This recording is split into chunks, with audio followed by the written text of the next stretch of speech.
Ladies and gentlemen, I, Sugandhini HK, Faculty, Department of Civil Engineering, Manipal Institute of Technology, Manipal, will take you through the formal stage function of Manipal Skill Development Center's inaugural ceremony. I extend a warm welcome to the dignitaries, officials of Manipal Academy of Higher Education, MAHE, members of the MAHE management, heads of various institutes, faculty members, students from various institutes, and team heads and members of the CAD Center and Dream Zone. A big round of applause, please.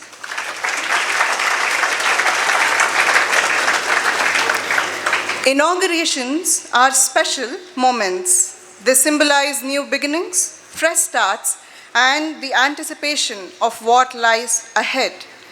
The inauguration of the Manipal Skill Development Center, MSDC, marks a significant milestone in our commitment to providing quality education and fostering skill development in our community.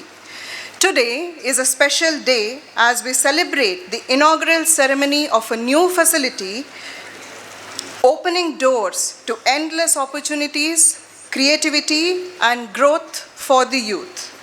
MSDC offers comprehensive training programs, workshops, and industry-relevant curricula designed to empower individuals by imparting skills and knowledge required to excel in this dynamic field. Ladies and gentlemen, we have with us Dr. Nirmaljeet Singh Kalsi, IAS retired and former chairman of the National Council for Vocational Education and Training, Ministry of Skill Development and Entrepreneurship, Government of India, as the distinguished chief guest for this occasion.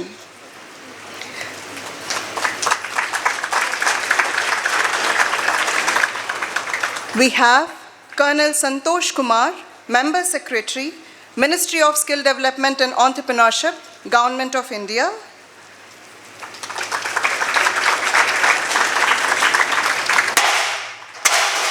Shri K. Selvan, Managing Director, CAD Center Group, Chennai. And Shri Tonse Sachin Pai, Treasurer, Dr. TMA Pai Foundation, as the guests of honor for this auspicious occasion. We are delighted to have with us Lieutenant General Dr. M.D. Venkatesh, Vice Chancellor, MAHE Manipal, Commander Dr. Anil Rana, Director, Manipal Institute of Technology, Manipal. We also have Brigadier Dr. Surjit Singh Pabla, Chairman, MSDC, and Dr. Narayan Shanai K, Registrar, MSDC, to grace this occasion. We also recognize the presence of top officials from MAHE.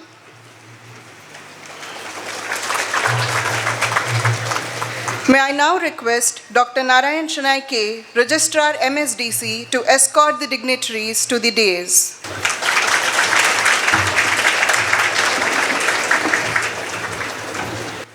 Light dispels darkness. So too, education helps to remove the ills of society. With this quote by our visionary founder, Padma Shri, the late Dr. TMA Pai, may I now request our chief guests of honor, and other dignitaries on the dais to formally inaugurate the program by lighting the lamp and invoking the blessings of the Almighty.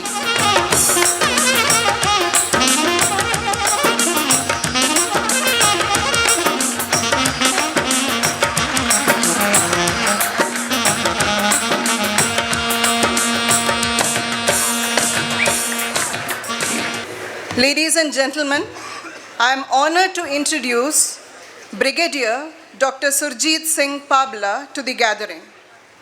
A mechanical engineer with an MTech and PhD from IIT Bombay, Brigadier Pabla has extensive experience in command of army units, multiple infrastructure projects, academics, and academic administration.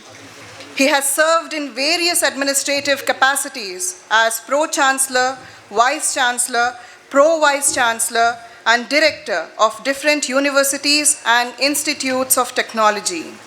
His experience in the Army, in addition to commanding Army units, also includes engineering professional work, administration, and teaching as a professor at the College of Military Engineering, Pune. As a young lieutenant, he was privileged to participate in the Indo-Pak War in 1971. He is the chairman of the All India Board for Vocational Education, where he looks after the vocational education initiatives and the regulatory processes at AICTE. With this brief introduction, I am happy to invite Brigadier Dr. S.S. Pabla, Chairman, MSDC Manipal, to deliver the welcome address and present the overview of MSDC and its roadmap to the gathering.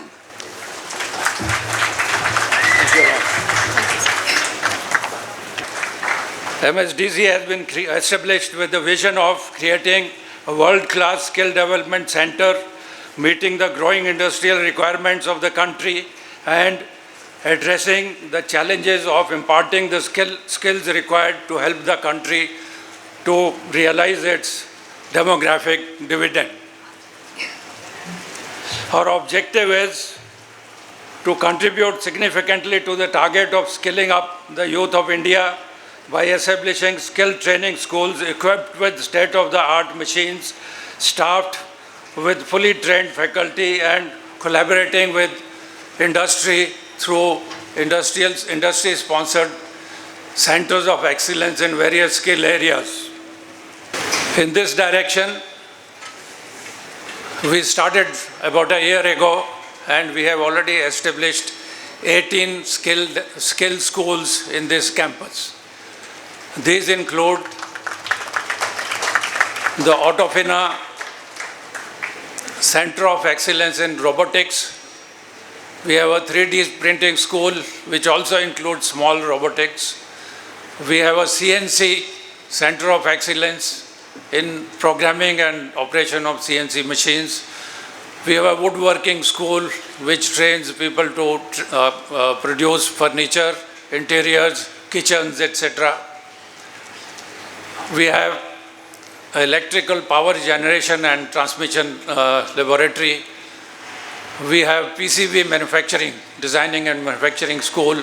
We have industrial automation school. We have Internet of Things, IoT school. We have automotive service center to train our polytechnic and other students to be managers of automotive service centers. We also have an electric vehicle training center in collaboration with the CAT Center, Chennai. We have a beauty and wellness school, which is in collaboration with Oren International School of Beauty and Wellness. We also have a fashion design and interior design school, Dream Zone, again in collaboration with CAD Center. We also have CAD for mechanical engineers and CAD for civil engineering training school. We have animation school in collaboration with Da Vinci. So these are the schools which have already started functioning, and as we go along, we shall have, add more schools to this list. The schools are equipped with the latest machines and hardware and software, and are staffed with highly trained faculty members. In addition to the NSDC certified programs, we also offer internships to engineering students, diploma students, and students of the regular degree colleges. Since UGC has now mandated that internships be included in all undergraduate degrees, whether engineering, technology, or general education degrees, we accommodate all of them for their internships during their semester breaks and also during the last semester of their degree programs. Since we already have 18 well-equipped schools which have started offering skill programs to students and others, we inaugurate the Skill Development Center today through the hands of Dr. Kalsi, who's been the chairman of NCVET Government of India. General Venkatesh not only is a great soldier, but he is also a great teacher. Graduating with distinction from Mysore Medical College in 1978, he joined the Army Medical Corps of the Indian Army. He completed his master's in ENT from Bombay in 1986. And he's been an exceptional doctor and a teacher in the AMC. He served with Armed Forces Medical College as a reader, then as a professor, and then as a dean. He was also commandant of the AFMC Training Center and College at Lucknow. He has been awarded with many awards and decorations, including the Wishes Seva Medal by the President of India.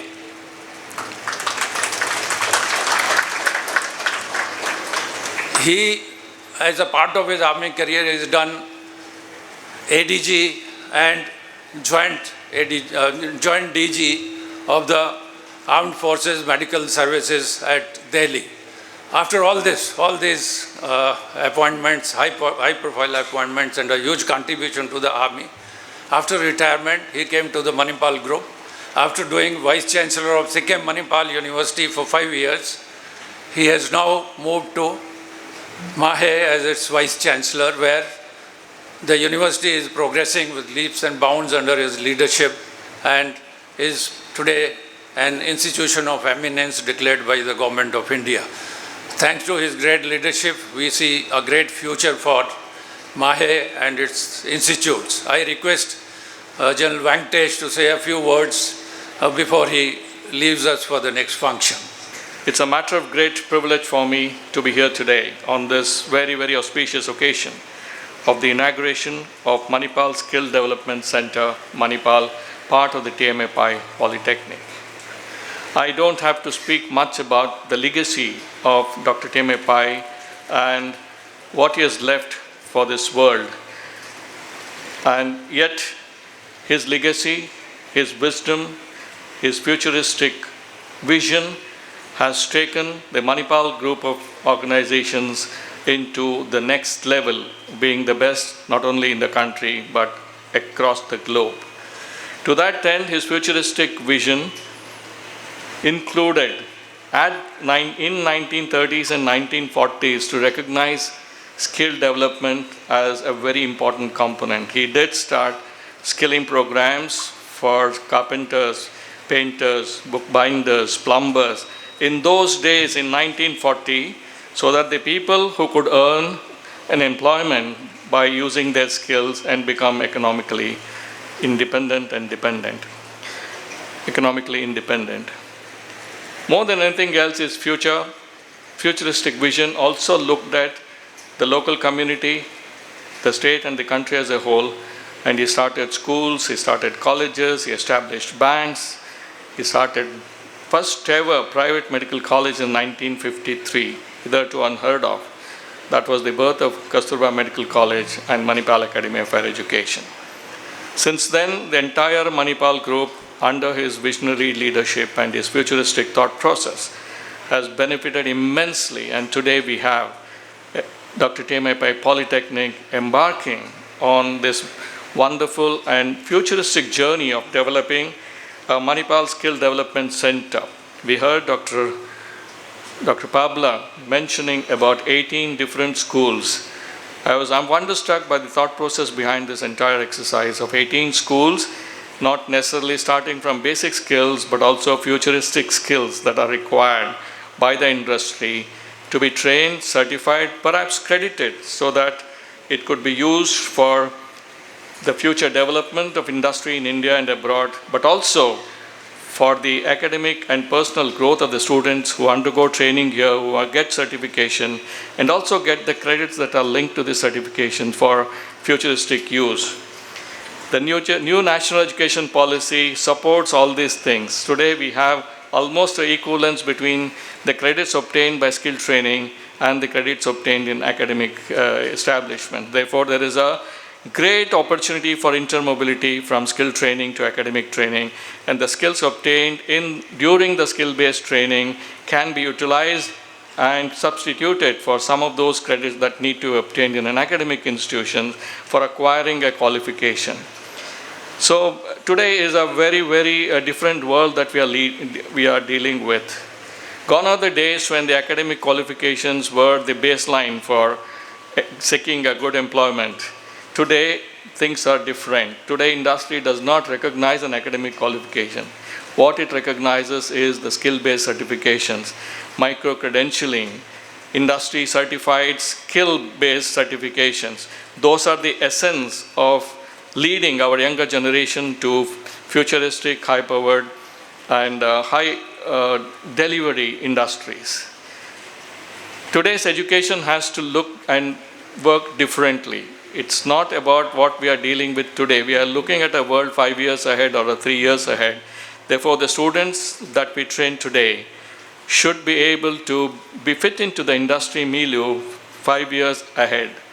Therefore, institutions need to be futuristic. Institution needs to renew or review their curriculum very periodically, make it current and futuristic, must have good inputs from the industries, must have good inputs from the various sectors which drive policies, and then only that the institutions and the programs that are offered in these institutions will be current, not necessarily today, but 3 to 5 years ahead. To that end, let me compliment Dr. Manipal Foundation and Manipal Polytechnic for conceptualizing and almost putting everything together for the 18 different skill-based schools which are going to be housed here for the benefit of the students of not only the Manipal Polytechnic but also from institutions from across this region. I just heard Dr. Pabla mentioning about internship opportunities to the students who are studying not necessarily only here but also in the other institutions. I am sure Manipal Institute of Technology, which is almost co-located here, will also be using many of these facilities and also help in co-development of newer courses and in also looking at embracing or acknowledging the credits obtained in these skill-based courses in recognition for their academic courses. And that is where the academic bank of credits is going to come to play, which is again a very integral part of the national education policy. Overall, I think extremely progressive and extremely visionary, as in line with the thoughts and beliefs of Dr. Manipal. Our Manipal Polytechnic has today embarked upon this wonderful journey of establishing a skill center with 18 schools. Let me compliment the entire management of Manipal Polytechnic and in particular Brigadier Pabla for conceptualizing and delivering this wonderful, wonderful institution within a very short time frame of less than a year. It takes a lot of effort, it takes a lot of investment, it takes a lot of ingenuity, it takes a lot of collaborations to establish something of this nature. On this particular day, let me congratulate the entire Dr. Manipal Polytechnic and members of the Manipal Skill Development Center for this wonderful gift, not necessarily only to the Polytechnic, but also to the entire region of Udupi and Mangalore. To that end, I would, as Vice Chancellor of Manipal Academy of Higher Education, extend my fullest cooperations and help in taking forward this extraordinary initiative to its logical conclusion, to help the students who undergo training here to meet their aspirations, to meet their ambitions, not necessarily in terms of skill development. There is a humongous opportunity for all of you who acquire skill-based certification to use your skills as credits and move on to get academic qualification as well. There's a great, great opportunity. I'm sure we can work out a pathway program for the students of the Skill Development Council in our own institution so that both can go hand in hand. A diploma oblique certification can also help you to get a bachelor's or a master's degree in the Manipal Academy of Higher Education. A lot of work needs to be done, but I'm sure this is definitely possible with the new regulations and new policies in place. And I'm sure that this is going to be a win all for everybody who is involved in this Manipal Skill Development School. With this, let me compliment and congratulate and Manipal Skill Development Center and Dr. T.M. Pai Foundation for this excellent initiative. Here is wishing this school, this Manipal Skill Development Center, all the very best to achieve its stated objectives and beyond. Wishing you people all the very best. Thank you very much and Jai Hind. On behalf of Dr. T.M. Pai Foundation and MSDC, I now request Brigadier Dr. S.S. Pabla, Chairman MSDC, to present a memento to our Vice Chancellor Mahi as a token of gratitude.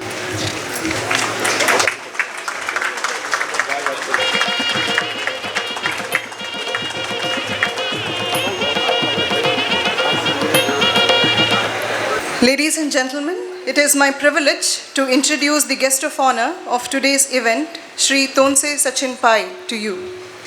Shri Tonse Sachin Pai is the elder son of Mr. T. Ashok Pai and the grandson of the late Dr. T.M.A. Pai, who founded modern Manipal. He completed his bachelor's in computer engineering from MIT Manipal and an MBA in international business from Thunderbird, the American Graduate School of International Management, Glendale, Arizona State University, USA. He is currently the Managing Director of Bestsellers Apparels Private Limited. Bestsellers Apparels is a leading apparel manufacturer based in Manipal. The company delivers a range of high-quality denim apparel to some of the best-known brands in the world. Bestsellers Apparels employs over 2,000 people across its facilities in Manipal. Shri Sachin Pai is also the Managing Trustee and Treasurer of Dr. T.M.A. Pai Foundation, Manipal, a non-profit trust established in 1981 and named after our visionary founder. The trust currently runs 10 institutes in Manipal and Udupi areas: schools, residential school, degree college, law college, polytechnic, and the recently established Skill Development Institute, Manipal Skill Development Center, with a student base of over 5,000. With this introduction, may I now invite Shri Tonse Sachin Pai to share his thoughts on this special occasion. Sir, over to you. I'm very happy to participate in the inaugural function of Manipal Skill Development Center. So we had started this initiative less than a year back, and in less than 1 year we have been able to establish 18 different labs, as Pablaji had mentioned, across diverse streams, across various with various industry tie-ups. So I'm very happy that the phase 1 of the MSDC is ready now, and we are having a formal inauguration today. So this is an effort of Dr. Pabla and his team, who have worked tirelessly day and night from the last less than a year to make it happen, and it's all visible in front of you, as we some of you might have seen it, but it's all visible that we have this phase 1 ready already. So this is the latest institute of Dr. T.M.A. Pai Foundation. T.M.A. Pai Foundation, as they had mentioned, is a charitable trust named after my grandfather, Dr. T.M.A. Pai. So founded in the year 1981. So today the foundation has about 11 institutes in Manipal and Udupi, mainly boarding school, schools, degree college, law college, polytechnic, and the skill development center. So I'm very happy that the skill development center, we have very good vision, and in the next 5 years this will be the flagship institute of Dr. T.M.A. Pai Foundation, and we will work hard towards making it happen. Talking about the polytechnic, the T.M.A. Pai Polytechnic earlier was a part of MIT till I think 2000. So once MIT became a deemed university, so it could not be a part of MIT, so it remained with the foundation. So from the last 25 years, we are having this campus. It is doing well, but during COVID time, we had a lot of admission things, admission issues, because polytechnic education, even though it offers good job opportunities and very easy higher learning opportunities like lateral entry and things like that, but still, there were some, people don't find it aspirational. So we were thinking, how can we revive the polytechnic and how can we rebrand the polytechnic? So in that context, we decided, let's invest on the best of the infrastructure, best of the labs, and so we invested about 18-20 crores rupees to set up these 18 labs with industry tie-ups. So it is like people who are graduating from that has a great chance of getting jobs. So I think so we really look forward to having more students in the platform. And one more validation is that this year our polytechnic is almost full. Our intake was 400, and we are almost 400 par in the real sense. So in that way, I think I'm very happy that it is a good validation that that we are able to achieve that 400 par number this time with the support of the Skill Development Center. Yeah, so today half the graduates in India are unemployable. So India, we are the largest economy, we are the fastest growing economy, but 50% of the graduates are unemployable. So, and we have one of the largest consumer bases in the world. So it's very important that we have an energetic and an efficient workforce to meet the ever-growing need of the industry. So in that context, skill development becomes very important. So if you compare India with the rest of the world, India has less than 4% of the workforce with formal skill training education, compared 52% in the US, 80% in Japan, and 96% in South Korea. So that shows our efficiency compared to the rest of the world. So I think the main problem is the industry curriculum is not aligned with the academic curriculum is not aligned with industry requirements, and the way we are studying, our process is not aligned with the industry process. So we need to move from a knowledge-based learning to inquiry-based learning, in the sense that today knowledge is available anyhow. Like, I can get earlier through Google, or today through large language models like ChatGPT, I can get any information in seconds in our fingertips. But what is more important for the students is the critical thinking, the decision making, the problem solving, and analytical skills. These are important, I think. So exposure to practical training in skill development courses will help them cultivate these qualities. So the goal is to amplify human potential, so we become very important and we become very productive, and as we move towards an emerging economic powerhouse. And on the other side, with the advent of AI, and a lot of people are going to IT stream, but with the advent of AI, I would say that a lot of entry-level jobs in the coding would succumb to AI. So it is very important for those people also to reskill and upskill themselves. So on one side, you have to make people employable. On the other side, people who are already employable, like with the software skills, need to reskill and upskill. Otherwise, AI would take the job. So Skill Development Center is very important like never before, and I think we hope to be the best. We will try to be the best and a model skill above the country in this region, and we'll work towards it. In phase 2, also once we are done with this, in phase 2, next year we would come up with the advanced welding lab, also invest more on electronic and semiconductor lab, and more IT programs will follow. So thank you very much all of you for hearing me out, and we look forward to all your support and the support from Mahe. As Colonel Venkatesh has told, we look forward to support from Mahe, and we really look forward to working hard in this endeavor so we can transform the landscape of skill education in India. Thank you very much. We are honored to have Dr. Nirmaljeet Singh Kalsi, IAS retired, former chairman of the National Council for Vocational Education and Training, Ministry of Skill Development and Entrepreneurship, Government of India, as the chief guest of this function. Sir, it is a great pleasure to have you here on this special occasion with all of us. May I now request Dr. Narayan Shenoy K, Registrar MSDC Manipal, to introduce the distinguished chief guest to the gathering. Dr. Kalsi's illustrious career in public service spans over 35 years, marked by dedication to innovative governance, strategic policy making, and commitment to excellence, resulting in significant advancement in public service reforms, fostering a culture of creativity and innovation. Dr. Kalsi has formidable academic background with a BE in electrical engineering from the University of Roorkee, now IIT Roorkee, an MTech in computer technology from IIT Delhi, and PhD in information and communication technology from Thapar University.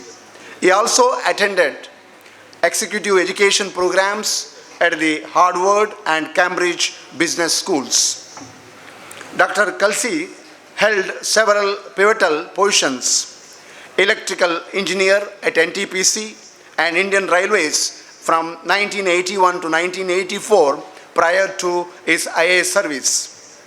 During public service as officer in Indian Administrative Service, IAS, from 1984 to 2019, 35 years, he held several key positions at national and state level. Director cum Secretary, Technical Education, Punjab, from July 1995 to July 2001. Managing Director, Punjab Infotech, May 2002 to February 2007. Joint Secretary, Police, Ministry of Home Affairs, Government of India. Advisor, Additional Secretary at Interstate Council Secretariat, Ministry of Home Affairs, Government of India. Additional Chief Secretary and later Chairman, State Police Complaints Authority, Punjab. He was the Chairman of National Council for Vocational Education and Training, NCVET, from April 2021 to June 2024. Played a transformative role in reshaping India's education and skill development landscape. He was the architect of the National Credit Framework, NCRF, and revised National Skills Qualifications Framework, NSQF, enhancing the integration of academic education with the skills ecosystem, improving employability and leveraging India's demographic strengths. He is the non-executive director of Karma Yogi Bharat, aims at transform the Indian civil services capacity building landscape by establishing a robust digital ecosystem for continuous learning. He is the board of member Karma Yogi Bharat and is also the honorary professor at IIT Guwahati. Dear sir, I once again welcome you to MSDC. Thank you very much. So I congratulate all of you on this momentous occasion of the inauguration of this wonderful center on skill development. All of you are well aware of our Prime Minister's vision of making India the skill capital of the world. Honorable PM wants that whoever needs skilled manpower must come to India. Let me share with you that in today, worldwide, most countries are absolutely short on youth as also on skilled manpower. Only India is one country where you have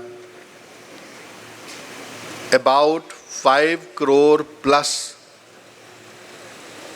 people, youth, who are available, and if they are trained, they can really take up the jobs globally. Honorable PM wants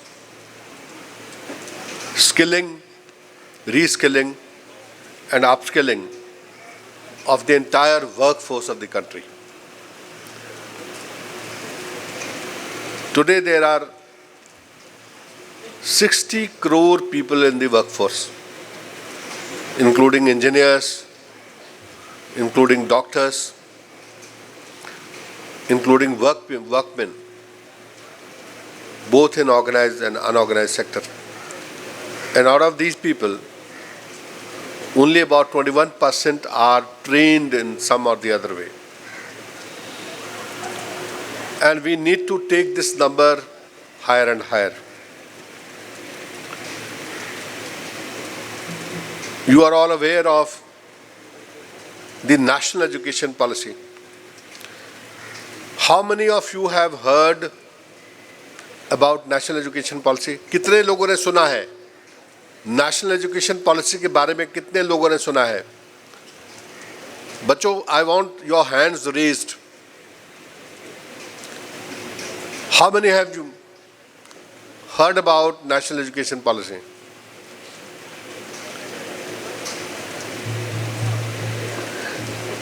And how many of you have really heard about the national credit system, which has been brought out to implement the national education policy?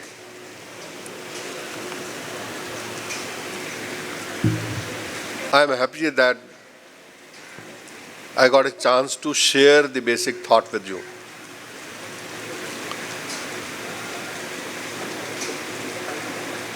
I would like to say that the national education policy allows the academics, the skill and the experiential learning to come together, be creditized, and get converted into a certificate, diploma or degree. अगर मैं आपको simple भाषा में समझाऊं तो आप अपने bachelors degree के 50% क्रेडिट एकेडमिक से लेंगे, 50% क्रेडिट स्किल से लेंगे. Up to 50% credits can be earned from your skill education. And this center would really count there.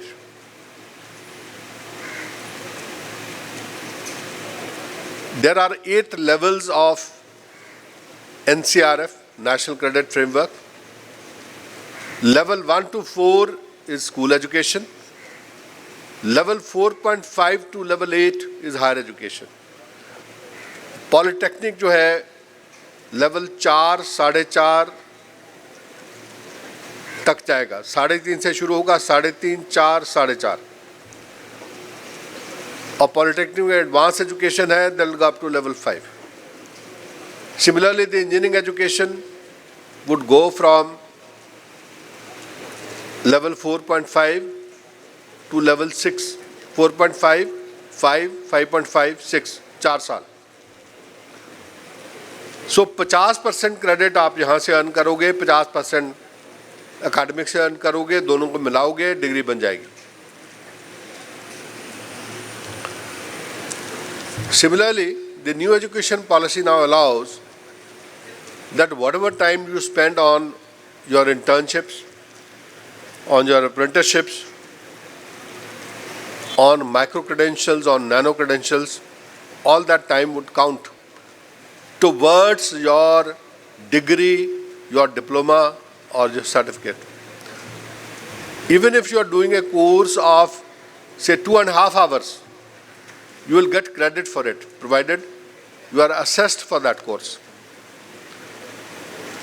So I would say that this is the golden opportunity for you to really get credits and put these credits into your academic bank of credits. How many of you have created your APAR IDs? कितने लोगों ने APAR ID बनाई है अपनी? Please raise your hands. Not yet. No, you can't do that. You have to do it. Now it is compulsory. No, we See, APAR ID, ABC is absolutely must. Because unless they can get their credits into the ABC, they will not be able to use it elsewhere in the country. Because now the entire country has come down to that. There is another concept which I would be elaborating in the lecture in more detail, that is National Skill Qualification Framework. Now that framework is one which really puts you on the global map. So your skill courses, if they are aligned with NSQF, then getting international equivalence, getting visas for jobs abroad will be much, much easier for you. And I was just looking at the kind of subjects which have been chosen for these 18 centers. Now I am very happy that all these subjects have been chosen with a lot of vision, after understanding a lot of skill gaps which the industry needs. Once a qualification is NSQF aligned, it automatically takes care of the requirement of the industry. क्या industry को चाहिए वो उसमें आ जाता है, खुद ब खुद आ जाता है. आपको ये सोचने की ज़रूरत नहीं है कि इंडस्ट्री में इस बच्चे को जॉब मिलेगी या नहीं मिलेगी, क्योंकि NSQF क्वालिफिकेशन को अप्रूव करते वक्त 30 इंडस्ट्री से बात करनी पड़ती है, 30 industry, every qualification. And unless those 30 industries agree to that, you don't even start that course. So I am extremely happy that today this center is formally being inaugurated. And I am sure that the center would be part and parcel of your higher education institution, and it can now be part of your higher education institution in view of the new education architecture which has just come up. So part of the education of higher education can be imparted here in this center. So this will be as much a polytechnic as it would be part of the higher education institution, and whatever credits are earned by students here would actually count for the degrees in higher education. That is how it is actually designed. I got a chance to meet with Dr. Pai, not the grandfather, but your father's elder brother. I came here in 97, 98. We looked at the medical college, we looked at the other facilities. That time, the engineering facilities were being developed in that sense. And sometime there was a plan also to start a similar institution in Punjab. But because of some issues, Punjab was not very peaceful that time. So that could not start. But I had a chance to visit this place 2-3 times. And I was very impressed with the vision of Dr. Pai. I was too happy to meet him. And I'm happy again to come here and to see this center, to understand the center. I got a presentation on this. It was shared with me. And I would like to say that Brigadier Pabla has done an outstanding job in less than 1 year. I would not have expected this. It is not possible to do it otherwise unless you are totally sold out on this particular concept and unless you get full support from the management. So, Sachin ji, I'm really happy that you supported it and you made it possible. 18 centers in 1 year. No, that's unheard of. So, congratulations so much. And for all the students, I would like to say that this is your best decision to join such an institution. जिंदगी में इससे अच्छा समय आपका नहीं होगा, इससे aspirational आपको सीखने को कभी नहीं मिलेगा. तो मैं ये कहना चाहूँगा कि इसका जो हर मिनट है उसको आप यूज़फुली एम्प्लॉय करें, यूज़ करें, लर्निंग के लिए इस्तेमाल करें और साथ ही साथ इसमें एम्प्लॉयबिलिटी स्किल्स हैं, फ्यूचर स्किल्स हैं, फ्यूचर ऑफ वर्क स्किल्स हैं, वो सब ऐड की जाएं. एआई के बारे में बहुत बात हो रही है. हम जितनी बात मर्जी एआई के बारे में कर लें, लेकिन एआई आपको कभी रिप्लेस नहीं कर सकती, कभी भी नहीं. जो हाथ से जो स्किल की जा सकती है उसको एआई रिप्लेस नहीं कर सकता. जहाँ डिस्क्रिशन जितनी कम है वहाँ एआई से रिप्लेसमेंट के चांसेस उतने ज़्यादा है. जहाँ डिस्क्रिशन ज़्यादा है वहाँ एआई का काम नहीं है, एआई उसको चैलेंज नहीं करती. So I would say that all of you kindly put in your hard work. Since all your centers are already industry aligned, they have been established in partnership with the industry. So I don't see any issues for you when you go out to get a job. You will be accepted with open arms. So I would like to congratulate the management. I would like to congratulate Brigadier Pabla for bringing out this center in such a short time. And I congratulate all of you to be part of this initiative. as a beneficiary. Thank you so much. Jai Hind. Ladies and gentlemen, we are privileged to have Colonel Santosh Kumar, Member Secretary, Ministry of Skill Development and Entrepreneurship, Government of India, as guest of honor with us. Colonel Santosh Kumar is the Director of the National Council for Vocational Education and Training, a skills regulator under the Ministry of Skill Development and Entrepreneurship, Government of India. He is a serving army officer with vast experience of more than 33 years in the armed forces in different terrains and operations, including Northeast, Jammu and Kashmir, and has served in various capacities. At present, he is responsible for policy formulation at NCVET and providing expert advice on designing and formulating policies in the skill ecosystem.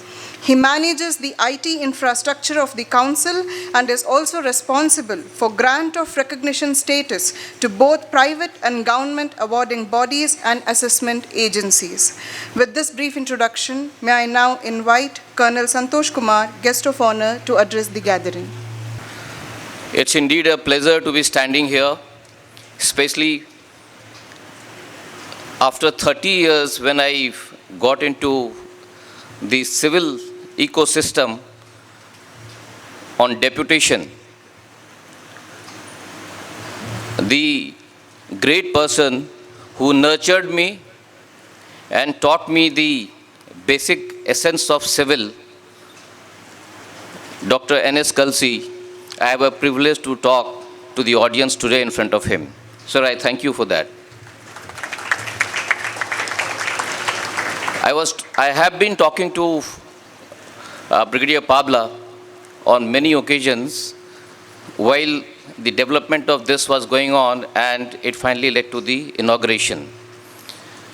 Got to know great things about this center. This center offers all the children who are sitting here the job roles, the qualifications, which is the need of the hour.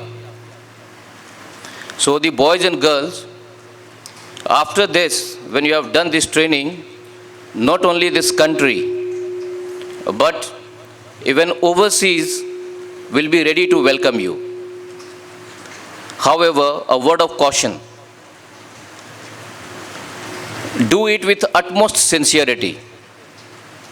Because outside, what I realized, when the different countries they come, as was brought out by Dr. Kalsi, that there is a huge need of a skilled workforce in overseas, and they are all looking at us. There is a reason behind it why they are looking at us. This is the only country which has got such a vibrant population. And the situation is going to be there for next 25 to 30 years till 2055. So it's now or never. Just to quote a few examples, that today in Japan, they need the geriatric care aid. There are more than 10,000 people required. But even today, we having so many talents in our country, but the South Korea is providing more workforce than India. And the reason is that we lack sincerity. The second thing which I realized is, apart from your professionalism, what we also lack is the employability skills, life skills and soft skills. We are shy of talking. Our gestures and mannerism, they really need a lot of improvement. I was glad to know when I was interacting with Brigadier Pabla that all these things have been incorporated in your syllabus, in your curriculum. We at NCVET, National Council for Vocational Education and Training, which is the overarching regulating body of the country in the skill ecosystem, we are keeping a very close eye on these 60 sectors, out of which 18 we will be having a glimpse of it here. I have got an opportunity to go around the other centers and other training institutes, and I have realized that it has started fructifying. But the onus lies in you people. Do it well, learn it well. As I am the last speaker probably, so you have had enough of moral lectures, so I am not going to bore you. But I look forward, I would like to stay connected with this system, see how it is progressing, and I assure you from the center, National Council for Vocational Education and Training will leave no leaf unturned to make all your dreams come true. Jai Hind, Jai Bharat. We are pleased to have Sri K. Selvan, Managing Director of CAD Center Training Services Limited, Chennai, as the guest of honor for today's inaugural ceremony. Sri K. Selvan is an institution builder, an administrator par excellence, and a compassionate mentor and coach for entrepreneurs in the education and training business. After a brief stint with Ashok Leyland, Sri Selvan joined CAD Center as a CAD engineer in 1992. The shift from training to business development became a turning point in his career. It also marked a tipping point for CAD Center as Sri Selvan's unfailing leadership led to the creation of 1,000+ centers across India and over 30 countries.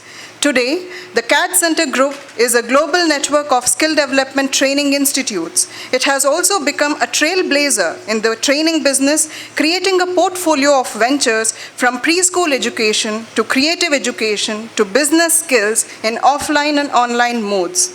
Sri Selvan is the recipient of Times Ascent Asia Pacific HRM Congress Awards 2018 for his skill development and training excellence, and has also featured in Forbes India magazine. Sri Selvan has authored 2 books on entrepreneurship in Tamil. He is an excellent orator who generously shares his time and insights into career, innovation, and entrepreneurship with students. May I now invite Sri K. Selvan, our guest of honor, to address the gathering. Over to you, sir. What I wanted to communicate to you is that completely different from what the other speakers was talking about. CAD Center started in the year 1987, 37 years ago, as a skilling company, continue to focus on skilling for all the time. Since 37 years, we are into the business of skilling. We started as a first authorized AutoCAD training center in the year 87, focusing on engineering students. Continue to do similar job till now. And we are very happy to associate with MSDE. And I thank the entire management team of the Polytechnic, Sachin Pai and Dr. Pabla, for giving us the great opportunity to be part of this skilling initiative. Okay, India is going to be the skilling capital of the world. We are going to serve the entire world with the skilled workforce, high quality skilled workforce. We all agree that world-class skills is what is going to take you to world employment, in the sense international employment. The initiative by MSDE today is going to create world-class engineers, world-class skilled professionals, not just for Karnataka, not just for India, for across the globe. We have an aging population everywhere. During COVID, we have seen the kind of young population that is needed across the globe. India has the potential to serve the world, and MSD kind of initiative is what is going to help us to train people on high quality skills so that we become competitive across the globe. CAD Center is joining in 3 space out of this 18 skill training. We are going to do 3. One is interior design, fashion design, and CAD CAM. This is in the design space, and 1 school for EV. Okay, what is getting inaugurated today, EV mobility, it's going to be handled by CAD Center. I'm very confident CAT Center, with all the years of experience handling young talent, young engineers like you, we will do a good job. We will help you get employed across the globe. And I thank once again the management for the great opportunity. Thank you very much. May I now request Bebina, Faculty, MSDC Manipal at Oren International School of Beauty and Wellness, to introduce Commander Dr. Anil Rana, Director, MIT Manipal. It is my privilege to introduce Commander Dr. Anil Rana, Director of MIT Manipal, guest of honor for the inaugural ceremony of MSDC Manipal to the gathering. Dr. Rana has served as a commander in the engineering branch of the Navy in various roles and has over 30 years of experience in the industry and academics. He has a PhD in reliability engineering from IIT Mumbai and MTech from IIT Delhi. Post his naval service, he served as Associate Dean and Professor in Fiji National University in Fiji Islands for 5 years, followed by Dean and Professor in Symbiosis Skills and Open University, Pune. He was the Dean, Faculty of Manufacturing Skills and Dean Academics in BSDU Jaipur before taking over as Vice Chancellor of Oriental University Indore in February 2021. His research interests lie in the field of reliability engineering, maintenance engineering management, stochastic Petri nets, machine learning, fuzzy and neuro-fuzzy application in the field of maintenance engineering.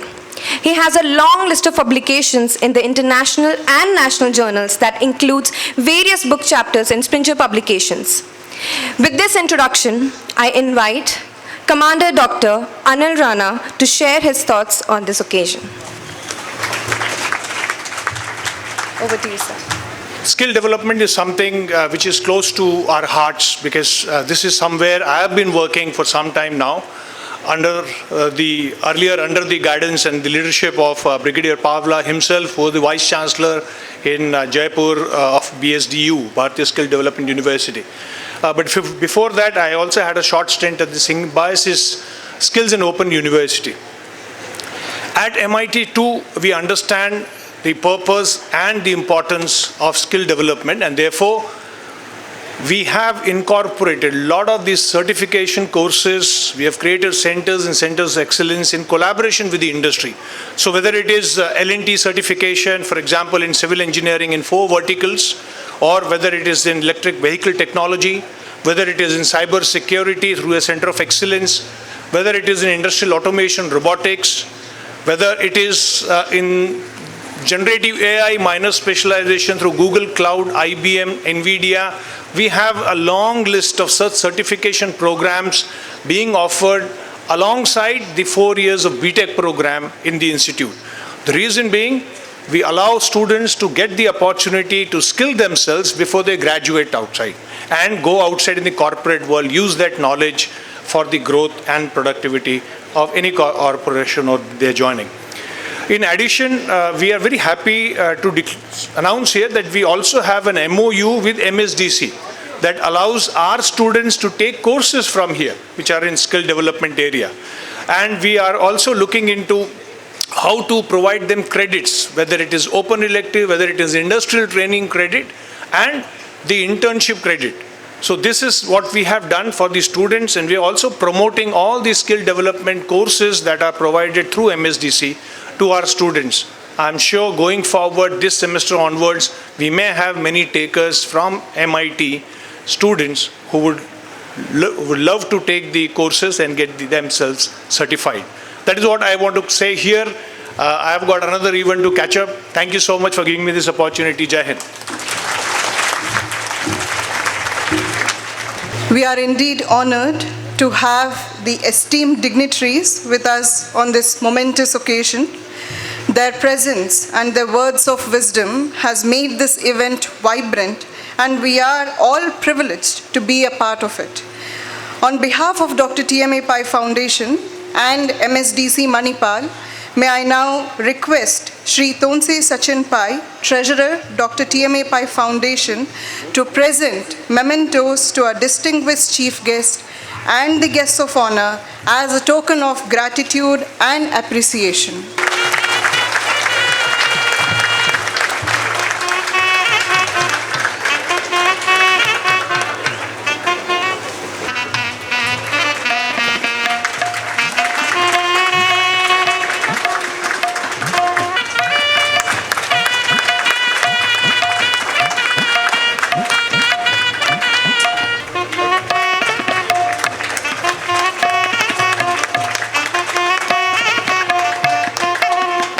Ladies and gentlemen, before formally concluding the stage function, I request Dr. Anjaya D., Skill Training Head, MSDC Manipal, to propose the vote of thanks.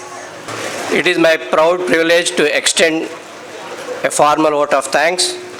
On behalf of MSDC, I would like to convey my heartfelt gratitude to our chief guest, Dr. Nirmaljeet Singh Kalsi, IAS retired, for accepting our invitation and delivering the inaugural address, highlighting the importance of skill education in India. Thank you, sir. I express my profound thanks to Lieutenant General MD Venkatesh, Dr. MD Venkatesh, Vice Chancellor Mahe, for offering valuable inputs. My wholehearted thanks to Sri T. Sachin Pai, Treasurer, Dr. TMA Pai Foundation, for his continuous support in establishing the MSDC and for speaking about the Dr. TMA Pai Foundation and his inspiring speech about skill education in India. My sincere appreciation, thank you, sir. My sincere appreciation to Colonel Santosh Kumar, Member Secretary, NCVET, Government of India, for coordinating the visit of the chief guest for this inaugural function and for explaining the role of NCVET. Thank you, sir. I express my sincere appreciation to Mr. S.K. Selvan, MD, CAD Center Group, Chennai, for collaborating with MSDC to establish Dream Zone, CAD Center and Center of Excellence in Electric Vehicle Technology. Thank you, sir. I am grateful to Commander Dr. Anil Rana, Director MIT, for encouraging and supporting all the activities of MSDC. Thank you, sir. My sincere and heartfelt thanks to Brigadier Dr. Sujit Singh Pabla, Chairman MSDC, for his continuous effort in establishing MSDC and its various schools. Thank you, sir. My sincere appreciation to Dr. Narayan Shanai, Registrar MSDC, and Professor Kantaraj, Principal Dr. TMI Polytechnic, for their hard work and support in successfully organizing this function. Thank you, sir. I honestly thank all the representatives of press and social media for covering this function. I am grateful to the members of organizing committee, the faculty, staff and students of Dr. TMI Polytechnic and MSDC for helping in making this function a grand success. My honest appreciation to Dr. Sugandhini MC for comparing the function. Thank you, madam. I also express my thanks to everyone else who were directly or indirectly involved in organizing this event. Last but not the least, I thank all the invitees and the students for their patient hearing. Thank you once again. Jai Hind. With this, we formally conclude the stage function of the inauguration of Manipal Skill Development Center, Manipal. I now request Dr. Narayan Shanai K., Registrar MSDC, to escort the dignitaries for the inauguration of the MSDC building, followed by the visit to the skill labs.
worker placement through automation, advanced skills or upgradation of skills or future skills.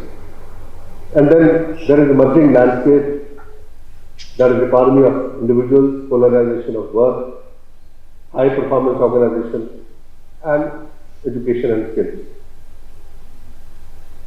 Look at Industry 4.0 and Industry 5.0. It's a maze. You have facilitating technologies at the bottom, then you have emerging technologies which are coming up. Then you have techno-functional principles of Industry 5.0, decentralization, horizontal integration, vertical integration, modularity, real-time capability, interoperability, virtualization. These are all the functional components of Industry 5.0. I'm not talking of 4.0 because 5.0 also takes into account the people part of it. People are also part of that entire ecosystem. Industry 2.0, they are not part. Then we have Industry 5.0 components. You have smart customers, smart logistics, smart products, smart stakeholders, and smart supply chain. And then you have technical bottom lines, you have environmental bottom lines, and you have social bottom lines. So these are the challenges. You have to take these challenges. So it's a very complicated maze. You have smart factories and you have hyper-connected value chain. You order a car sitting on your laptop and that automatically becomes an input to the robot which is actually manufacturing the car. That will decide which seats to be picked up, which kind of music system you want, which color you want, your special taste. All that goes with whatever you program. That's Industry 4.0. Similarly, look at agriculture. We always thought agriculture is a very backward kind of thing. We are not even there in agriculture 2.0 or even agriculture 3.0. Okay? So in agriculture 3.0 you have digitization, precision agriculture, vertical farming, controlled environment agriculture, sustainable practices, smart supply chain, then agri-tech startups, innovation ecosystem. And now we are still working with mechanization, chemical inputs, industrialization, improved crop variety, technological integration, market integration. So these are the challenges we are grappling with. We are not even thinking of agriculture 4.0 and agriculture 5.0. So here I see a set of institutions. You will have to have cross-sectoral work. You have to have cross-sectoral subjects integration. Disciplinarity is the essence of it. So basically, every student must go for 25% subjects which are not from his original class. That is what NEP and NCRF says. Innovation will not come unless we think about different disciplines, unless we mix people. I have not seen anywhere that in polytechnics we have integrated students from social sciences. Why not? Should be done. Because a polytechnic boy will simply think as an engineer, as a technician. But when the other dimensions they come in, it really makes it work. Whatever he is creating is for the people.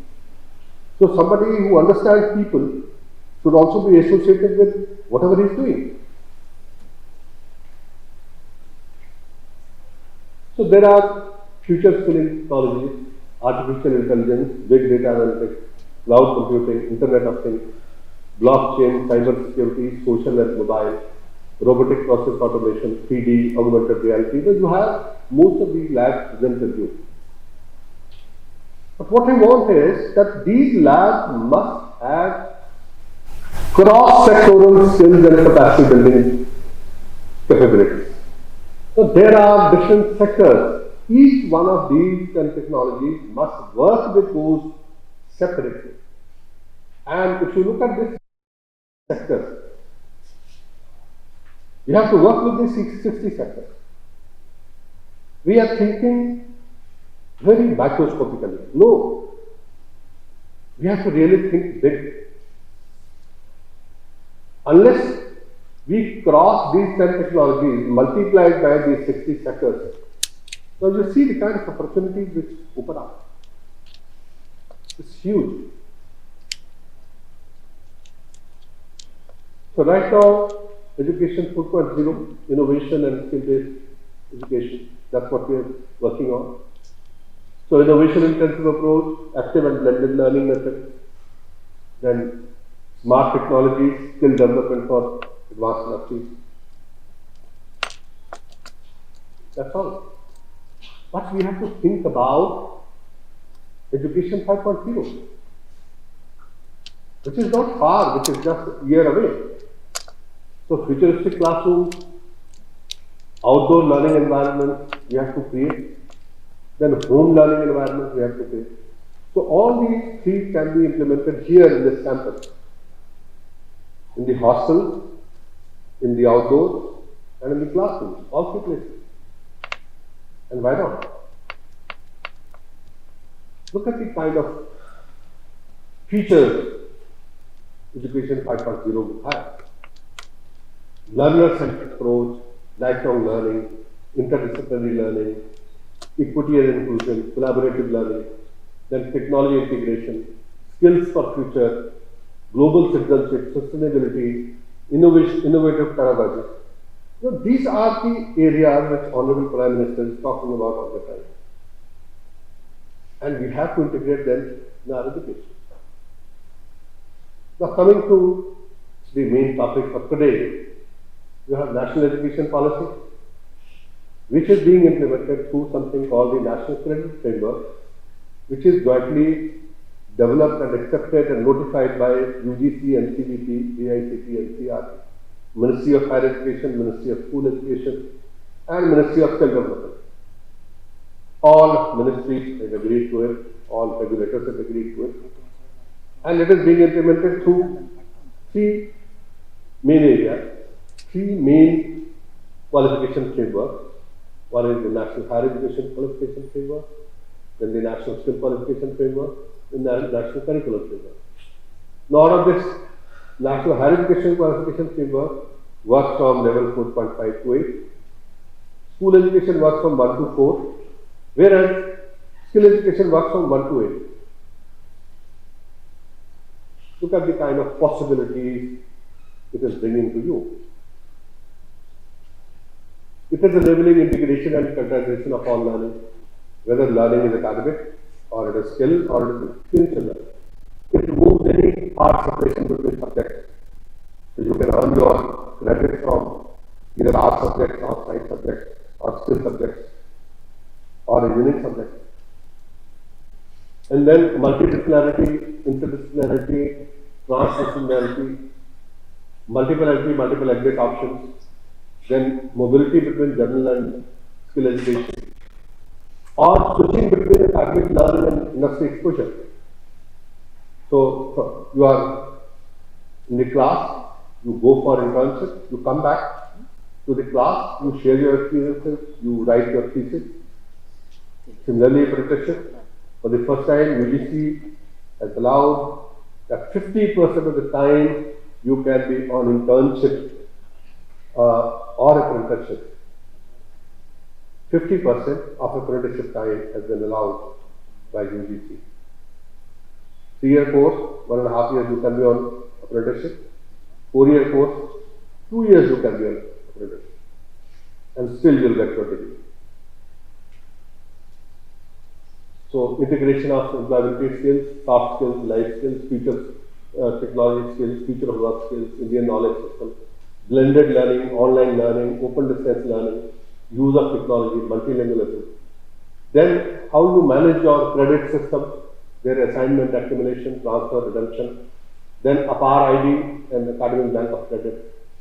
And then enabling learners with varying abilities. There are fast learners, there are slow learners. Most importantly, recognition of prior learning. For the first time, in skill we have recognition of prior learning as a method of assessment. But in higher education, we are introducing it now. UGC is just bringing out a regulation on that.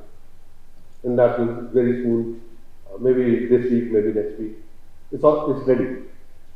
And then internationalization and international equivalence of education qualifications and skills. Now, if I really look at the matrix, this is the most important matrix which I want to explain. You see 3 axes. Academic axis is X, skill axis is Y, experiential learning is Z. On academic axis, level 1 to 4, blue, whatever you see in blue is National School Education Qualification Framework, level 1 to 4. And then in red, you have National Higher Education Qualification Framework. On y-axis, you have 1 to 8 levels. And for entry into, say, level 4.5, you have to be a PG, a UG student, or a diploma with some experience, or 12 with more experience. So I can get into level 4.5 or level 5 on skill axis based on my entry qualification. If I want to be purely on skill line, I don't want to touch academics, even that is possible. Somebody is a carpet weaver and he is totally illiterate, unpad hai, lekin master hai duniya ka.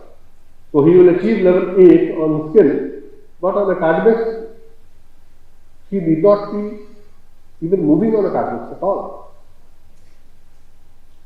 Not required. There are some skills where you can have that.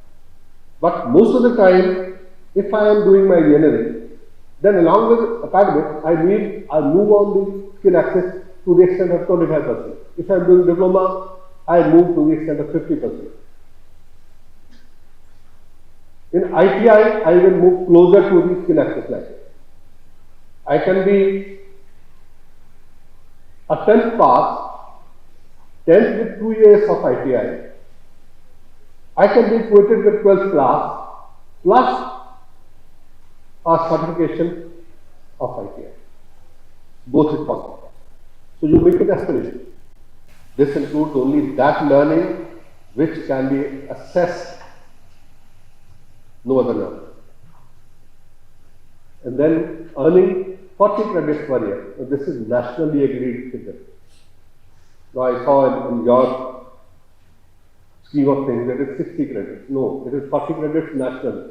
It is for schools, it is for higher education, it is for IITs, it is for NITs, it is for IIMs, everywhere. 1200 hours of learning, 40 credits. It's standardized across the country. It's notified. And then average 30 hours of learning for 1 credit. Assessment is mandatory for credit. Without assessment, there is no credit. Then for higher education, again 15 hours of lectures, 30 hours of practical or 45 hours of experiential learning in 1 credit. That you can view. It works out to exactly the same 40 credits per year. And very importantly, up to 50% of the credits can be earned from the skill-based courses. Up to 50%. Even in history, you can have 50% courses from skills. In sociology, you can have 50% credits from skill-based courses.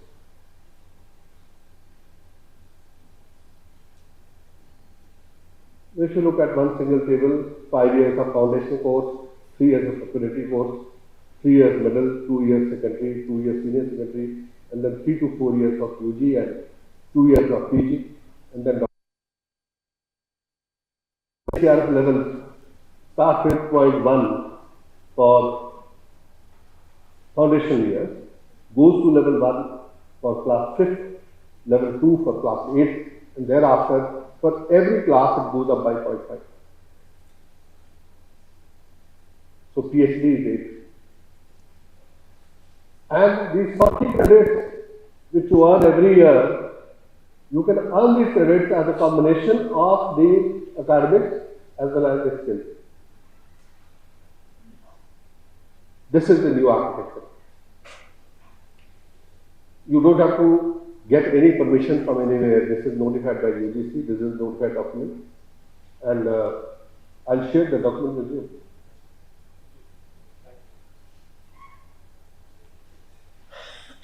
So there are also SOPs, detailed SOPs which have been notified on credit assignment, credit accumulation, convert them into credits and considered as part of the curriculum of the school. Similarly, recognition of prior learning and creditization of other activities, including national and international achievers. First year or a 2-year master's program, first year of 2-year master's program. Similarly, 6.5 and 7 and 8. For MTech, it is 6.5 and 7, 8 is PhD. And for 3 years degree, it is 6 and 6.5 as master's. So there is a qualification type and the credit requirement under the National Higher Education Qualification Framework. It's very properly defined how many credits you must earn for what degree and what should be the input criteria. So this is just one example of UGC's 4-year UG program guidelines. There is a 3-year program and a 4-year program. So you can have a major degree stream. So out of 120, 60 credits can be under the major degree stream, and out of 60, up to 50% could be from skill-based courses. Again, minor stream you can have 12 credits each for 3-year program I'm talking about. Again, these may also be skill-based courses. So multidisciplinary courses, ability enhancement courses, skill enhancement courses, value-added courses, summer internships, research projects, dissertation. It has been provided. And there are detailed guidelines on National Skill Qualification Framework. Even those guidelines I can share, but then you need a lot of training to understand those guidelines. So this is the agreed table between all 4 regulators. You can have all kinds of possibilities, a general university and a skill university. For general university, your minimum entry admission criteria is 12, whereas for skill university it could be even 10. 8 plus 2 years ITI. That is the admission criteria. So similarly, you can have 10 plus 2 years is 12th grade, again ITI certificate plus 2 years is diploma, diploma plus 1 year is UG degree, diploma plus 2 years is UG degree with honors. And there are norms for skill courses, what level it could be, who would govern those courses, and then provision for staffing and infrastructure, provision for RPL, provision for internship, OJT, apprenticeship. It could be for degree levels, it could be even for PhD students. Some of our skill courses, their entry qualification is PhD. Now there are courses in agriculture, there are courses in say semiconductors, there are courses where you need a PhD in physics, for example. Now you cannot understand and learn those things without having that kind of entry levels. Okay. So if you become the dual awarding body, that means you design your own skill qualification, which would be nationally approved and recognized, which can be integrated with any of your other institutions. So I understand that you have 27, 28 other institutions running within the same ecosystem. And all these qualifications would then be applicable on each one of them. And you don't have to seek any approvals from anywhere. You develop it in one institution, get it approved in your academic body, get the approval of the NCVT. Again, these courses will be able to offer to the other universities on an MOU basis. You can do that. You can develop 50% of the courses here, 50% you have agreement with some other body, they will develop and you exchange. Why not? So all that is possible. So NCVT, as I told you, is a body which has been recently created, and it has all the regulatory powers as far as skills are concerned.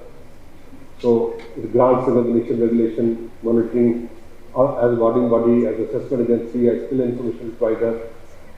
It also grants recognition or looks after the training bodies through the awarding body. And skilled universities as far as their awarding body functions are concerned. Very importantly, it maintains the national skill qualification framework, National Skill Qualification Register, NQR it is called. And right now there are large number of qualifications, I'll just come to that. So the kind of functions which are being performed by NCVT, recognition, regulation, approval of the National Skill Qualification, Framework Qualification, supervision, monitoring and grievance redressal. So if the higher education institution becomes an awarding body, so there are distinct advantages which I talked about. So some of the other guidelines which NCVT has brought out, National Credit Framework has been adopted, National Skill Qualification Framework has been notified, level 1 to 8, you are still following 1 to 10, so it's not there anymore. And then cross-sectoral, multi-sectoral skill guidelines, blended learning guidelines, employability skills for ITIs, international alignment in mobility, through NCO codes, in the national accreditation standards, micro-credentials and nano-credentials. Then characterization of skilling and training course qualification offered by MNC. Today, if Microsoft is offering a qualification, you can pick up that qualification because that qualification is now approved by NCVT. You can make it part of your degree course, part of your diploma course. And it will count out of those 120 credits which are required for 3-year degree.